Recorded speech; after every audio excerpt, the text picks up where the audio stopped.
Hi everyone, welcome to the webinar on credit cards. We'll just give it a few more minutes for everyone to join and then we'll get started.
Okay, we'll just give it another minute or so and then we'll get started.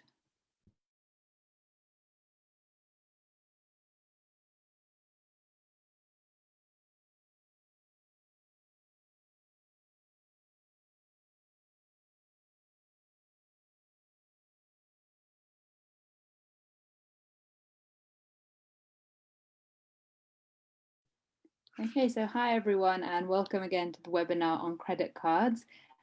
So before I pass it over to Sarah and James, just to quickly say that if you have any questions at all, just make sure you post them on the comments on Facebook and we'll try and answer anything that we can.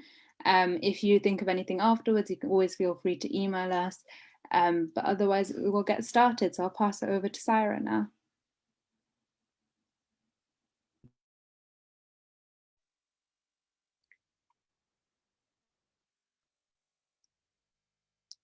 Okay, thank you.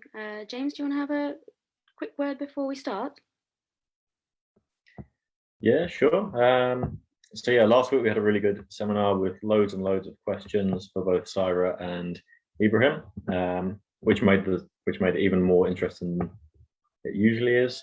As I already said, this evening's session is on credit cards, a topic that I'm sure many of you are very keen to know a little bit more about. It is my pleasure to once again introduce Dr. Syra Asher, who is one of the FY1s doing the academic program in the Oxford Deanery. She is a chartered accountant.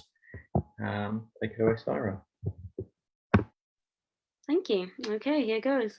I hope you've all found the webinar so far useful. Thank you so much to everyone who's been sending me messages and emails, asking questions, saying how useful you're finding them. I really love helping. I love being able to answer your questions. And it's just really nice to know that you're finding it useful. I'll keep doing this as long as you find it useful. So let's just jump straight in. So today we're going to talk about credit cards, which hopefully we'll be able to clear up a little bit more about what credit cards are, how they work, the different types, and just a little bit about how to use them well and what to avoid. So this is me, my face is missing, that's fine, you can see it here. And let's just jump straight in. So what is a credit card? A credit card, apart from being a bit of a plastic card, is an agreement you make with the bank. You're basically agreeing to borrow up to a fixed amount from them at an agreed interest rate, which is known as APR. We'll talk about that in a sec. You are agreeing to pay them every month, at least for a minimum payment, which they'll tell you what that is, which is usually a proportion of the balance. Or for the whole payment, which is the best way to do it, so you don't actually get charged any interest. The bank pays the person you are paying for in full, so the person you are buying a service or a product from, they get their payment straight away, and you don't have to pay for it in a huge lump sum. And actually having a credit card and making payments through a credit card can offer you some protections. So fraud, for example, if someone's stolen your card and using it, if you can then say, oh, it was stolen and that wasn't my purchase, you can usually actually get your money back, because it takes some time for the payment to clear from the bank, so the bank can actually stop the payment going. One thing I will talk about is it's not an easy access to cash. It costs you a lot more to withdraw money on a credit card than it would if the money was yours on a debit card. And I would pretty much avoid withdrawing cash on a credit card if at all possible, only ever in a massive emergency, because it can attract quite a large interest charge and you get a fee as well. So moving on. So I talked about something called the APR, an annual percentage rate. This is the interest rate that you're agreeing to pay on balances month on month that you've got on your credit card. So normally they're around 19 to 22% for people with a relatively good credit score. And for people with a poorer credit score, it can be around 60%. So the annual percentage rate, or the interest rate, is based on, and the success of you getting a credit card is based on your credit score and how much you earn. So you are less likely to get a credit card if you're not actually earning any money, or if you are earning too little money, because the bank does a type of affordability calculation based on how much income you're getting. And based on that, it'll decide whether it's worth giving you this option to borrow money cheaply or not. So there might also be different interest rates for different things you use the card for. An example given here is that you have a normal 19.9% interest rate on your purchases. So you go to the shops, you spend money. If you don't pay off the balance in full at the end of the month, a month from the purchase, then you will be charged interest on whatever balance is left over, and that gets added to the debt, which means the next time you don't pay it off, that then gets charged more interest. So you end up racking up debt just from interest. And then 23.9% for cash withdrawals, which is much, much higher. And there will also be a fee, probably not even might, will. When you're paying this debt off, the spend that attracts the higher interest rate is paid off first, and that's called allocation of payments. It's not something you really have to worry about too much. Okay, so why have a credit card? You might want a credit card because you have a big spend coming up that you don't really want to lose the cash for. So say you've got the deposit on a car or a holiday or a wedding, and you don't want to spend the whole £1,000 at once. You want to spread out the cost. So it means that the supplier gets their money in full and you get a chance to split the cost up.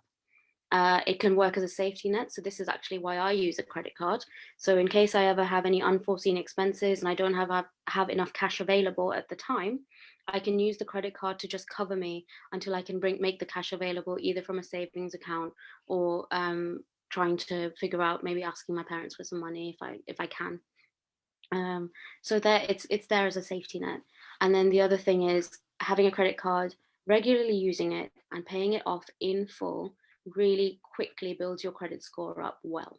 It means that you are showing that you're able to afford all your payments, that you're able to manage the level of debt you have, and that you don't have any affordability problems.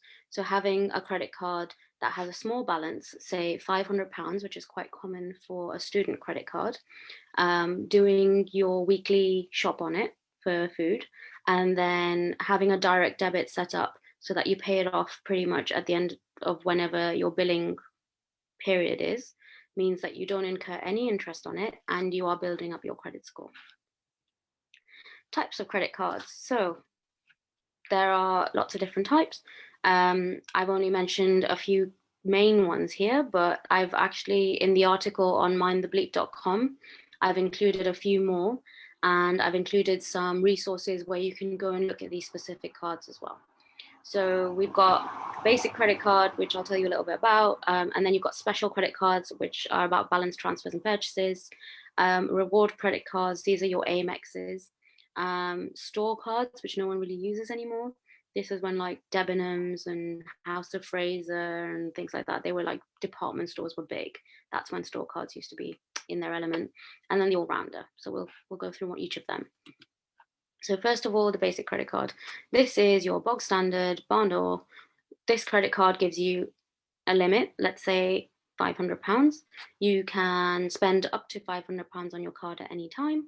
And once you go to £500, that's it. You've reached the limit. You have to pay it off to be able to use the limit again. It's got a fixed interest rate for a fixed period of time that you've agreed about. And then after that period, the interest rate will change to something else, which either they'll tell you what that is, or it'll be a variable rate to do with interest rates at the time. It usually doesn't come with any perks or offers, any cashback or anything like that. Most people will be on this kind of credit card because you need to have an exceptionally good interest rate and basically be earning to be able to have the reward credit cards. So the basic credit card is what people usually have as a way of building up their credit. It's good for short-term cash flow gaps. So say like you have a bill going out on a particular date, but you don't get paid until a week after that, then the credit card can cover you up until you get paid. And then once you get paid, you can pay the credit card back pretty quickly. You don't have to worry about it. You're more likely to get approved for these kind of credit cards because they don't require as good a credit score. And actually basic credit cards, there are some available for students. So NatWest, I know, does a student credit card along with its student bank account, which has a limit of about £500, I think. It does have a relatively high interest rate because of the risk involved in giving credit to students. But if you're paying it off every month, you have a direct debit set up. You don't even have to think about it. You just sit there quietly making your credit score go up, up, up, and you don't have to worry about it. Cons with this is interest rates can be quite high. So if you are not very organized, if you are not on top of your finances, you can start racking up debt. It can negatively impact your credit score if you miss a payment. Some people worry about having direct debit set up because they're worried they might not have enough money in their account to cover whatever direct debit's going to come out. And that's more about being organized. So they end up opting for either a manual payment or like a standing order, which doesn't necessarily cover the whole balance. And if it's counted as a missed payment and you don't even make the minimum payment, this is especially dicey around things like bank holidays and Sundays when the banks aren't open. If it's classed as a missed payment, that can hit your credit score massively. So best thing you can do, set up your direct debit, just make sure that you're not spending more than you can afford on your credit card and that your account will have enough to actually cover whatever you're spending on your credit card. And just let that just keep ticking along in the background, improving your credit score, making sure that you're not missing any payments. So the balance transfer credit card. These are advertised as 0% balance transfer for 18 months, 15 months. And basically what it means is if you already have a credit card with a balance on it, which means debt on it, you can transfer that debt onto a new credit card, which then gives you X amount of months to pay off the debt for no interest. These are great if you are spreading the cost over a long period of time. If you have decided that for affordability purposes or cash flow purposes, it'd be better to spread the cost out. And if you have a relatively good credit score and you know you're more likely to be approved for one, then that's great. Because every time you apply for a credit card, there's not a 100% guarantee you're going to get it. You can use online websites, which are like an eligibility checker. And these kind of take some facts and give you an indication of how likely you are to be approved for a particular credit card. But until you actually put your application in, you're not going to fully know whether you've got it or not. So because of that, it's quite risky then just having some debt on your credit card and then hoping that you're going to get a 0% balance transfer one approved to be able to then pay the debt. It's usually better to know okay, I have £3,000 on my credit card. I have enough in my savings if I have to pay it off. Hopefully I don't have to pay it off in one lump sum because it'd be quite nice to have my savings in the background. If I get this 0% credit card, then great, I can spread it for X amount of months. If I don't, at least I have the savings in the back. So pros of this, it just gives you more time to pay off your balance, and usually at 0%, which means cheap, which is great. Cons, some of them can have a transfer fee, which is around 3.5% of the balance that you're transferring. And the problem with this is it makes your debt, the age of your debt, longer. So if you caught my credit score, the age of your debt does matter, and it dictates a little bit about your credit score. The longer you have a particular debt, the more it looks like to a company that you're struggling to pay it off.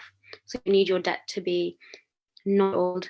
And then we also talked about have debt that's relatively new, you're less likely to be approved for any new credit until a little bit of time has passed, but you're not clawing for credit, that you're not clawing for borrowing because you're struggling. So that's the balance transfer. Purchases, it's basically the similar thing. You get a 0% introductory interest rate for X amount of months to basically buy whatever you want. So say I needed to buy a washing machine, I could use a 0% credit card to buy this washing machine. And then as long as I make the minimum payments, which is around 10% of the balance that's on your credit card, I don't have to pay interest as the balance moves on month by month. So then what I can do is when I can afford it, I can pay extra in a different month, and I can just spread the cost out, which makes your cash flow a lot better if you're making big purchases. So the great thing about this is it's uber cheap borrowing. It's great. It means you're able to manage your cash flow better, and it means that you're not spending a load of cash on something that you and you are able to spread the cost. You're not getting any interest for the credit that you're getting. The problem with this is it can be really tempting when you've got a 0% purchase credit card to go, oh, I'll just pop that on the credit card.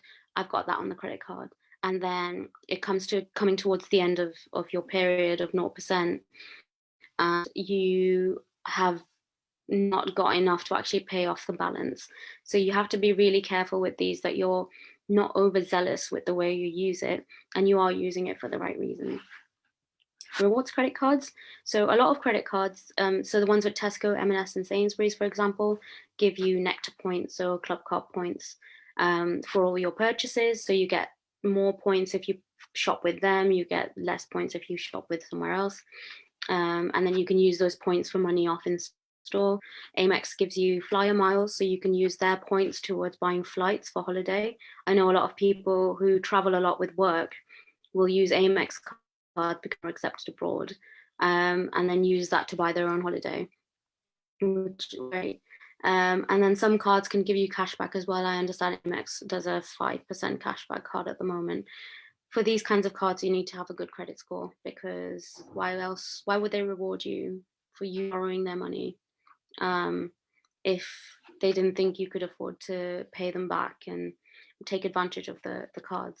A few of these cards also attract a fee to use them. So I believe Amex has a fee, which is a monthly fee for using it. So if you're getting benefits or rewards, but the fees outweighing it, then it's probably not as beneficial to have one. So the pros of this, if you regularly use your credit card anyway, you might as well make some rewards off it. This goes more towards these Tesco Sainsbury's cards, that if you're going to do your weekly shop on them, then you might as well make some extra Club Card points, extra Nectar points on them, and then that way you're building up your credit score and you've got a little bit of extra at the end. The cons with them is some of them charge a fee, Amex for example, and if you are trying to sort of maximize how many points you're getting on them, sometimes it can have stipulations, like for example, I think it's the Sainsbury's card, you have to pay £400 within the first 2 months, or use £400 within the first 2 months in order to get 200,000 points or something. I need to double check that, but basically if you're thinking, oh, I really want those 200,000 points, I think that might be too much, then you might spend 400 that you don't have. So you need to be careful with, is what I'm spending it on manageable? I'm not too bogged down with the rewards, but it'd be nice if I got something extra. Store cards. So these have gone out of fashion at the moment. They were more attractive when there were department stores where people used to be quite loyal to a particular department store. It's like a credit card. It has an interest rate, but you can only use it in one particular store. So people say like House of Fraser store card. If you have one, you might get 10% off all your House of Fraser purchases, and you then get some credit as well. And that way you don't have to pay straight away, you pay the bill off later. So they definitely impact your credit score. And that's an issue with these. A lot of people didn't think they did, because they are with particular stores. Why would they? But they do, in the same way mobile phone contracts do. The interest rate can be more attractive, but again, you can only use it in one particular store. So unless you do all your shopping there, it doesn't really make any sense. The only things I'd say modern use of it is like, say you're buying a wedding dress or something very expensive from one particular store, and it means that you can spread the cost for it, or you could really do with that 10% off, then you can get one. The problem with these is store cards are really easy to get.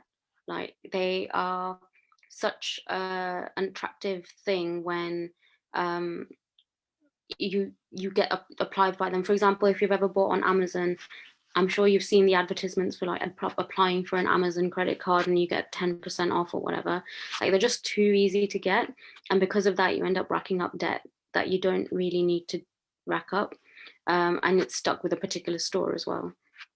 So these are now going out of fashion. I don't really rate them very much, but I'm telling you about them anyway. And Allrounder cards. So these are probably the most popular cards that people try and get. The reason for that is that you can transfer pre-existing debt onto this card from another credit card. So you get your balance transfer, say 0% for 15 months. And then you can also make new purchases, 0% for 18 months, for example, which means that you've got plenty of time to pay off your previous debt and plenty of time to pay off your new debt. As you can imagine, there's some cons with this. If you're not careful, you can rack up debt really quickly, especially if you're trying to pay off some old debt, possibly because you couldn't afford to pay it, or you decided consciously that you want to spread the cost, and then you're starting to add more purchases on top of that. That's just going to keep mounting that debt. I think the best way for these to be used is really if you are paying off something big, like one-off big purchases, and you are keeping that in mind and you know exactly where you are with each side of things, balance transfer and purchases, rather than using it as sort of like a regular card, because it would be so easy to rack up the debt. So in summary, consider why you're getting this credit card. Is the credit card because you want to make a big purchase? Is it because you want to spread the cost of something? Is it because you want to build your credit score? Or is it because you're struggling with affordability and you're using it to plug a gap? Because depending on what your purpose for it is, you might want to try different types of credit cards, but also you need to really think about, is getting a credit card the right thing to do? Is it going to make the situation worse for you? Next, find out and make sure you can pay the balance off every month if you have to. So make sure that you're only doing something like your weekly shop. You're only doing things that you can actually afford to pay off if the cash was demanded of you right now. Because there's no guarantee that you're going to get that balance transfer credit card. So you don't want to depend on that and then do a big purchase that you can't afford. Like I said before, is it a short-term bandage over a long-term problem? Do you need to have a chat with someone about affordability, about debt? Do you need to consolidate existing debt? Therefore, getting an extra credit card is probably not the best plan. That is just, again, the purpose of why you're getting the credit card. And avoid using your credit card for cash withdrawals, because it can charge you way more than your normal interest rate, and you will get charged a fee. So James, do we have any questions? Okay, thank you, Sarah. That was incredibly informative, as always. Yeah, we do have a few questions. Just give me a second to pull them up. So the first question is, for people who will be moving to the UK for the first time, is getting a credit card like a kind of a must-have for getting a good credit score? And if so, how long do you need to maintain it in order to get a good credit score? Okay, that's a really, really good question, because when you first move to the UK, you won't really have a credit score history. So if I were you, the first thing I'd do is make sure that you have a phone contract that you pay on time every month, because that will help you build your credit score. And if you're getting a credit card, you don't necessarily need to have one, but if you are getting one, again, making sure you've paid the full balance, you're more likely to get that credit card because of your earnings rather than your existing credit score, but it's probably not going to have a really favorable interest rate, which is why I'm saying make sure you've got that standing order that pays that balance. In terms of how long you should keep maintaining it, I think it's quite hard to put a number on it. So probably do a good year of using it regularly and then start to taper off, because at least for the year, you've got a good track record that you've been making these payments on time every month, and that looks fine. And then if they start to taper off, it's not going to affect your credit score. You're not suddenly going to lose points for not using your credit card. And at least they've got a track record to base it on. And if you want, you can start to use it for more sporadic expenses, but again, making sure that you pay it off each month, and that'll just keep your credit score ticking along. Okay, thank you. Hopefully that answered your question. And also, just to refer back to the previous seminars and resources, there is an entire video on the credit score, and there is an article on themindthebleep.com. So you can always refer back there if you wanted to know more about credit scores. That was a very, very useful question, I'm sure, for a lot of people. And then a follow-up question, I think from the same person. What is more worthwhile, a reward card or a card that gives cash back? For example, the health service discount card. It would entirely depend on which one would give you more. So for example, if your reward card gave you points, for example, will the points be worth more to you than the actual cashback? So if you've got, say, a Sainsbury's card and you get more points in Nectar points, you can only spend them in Sainsbury's and eBay and Argos. Whereas if you have cashback, you can spend that cashback anywhere and you're not limited to where you spend it. So it depends what you'd be using your rewards for.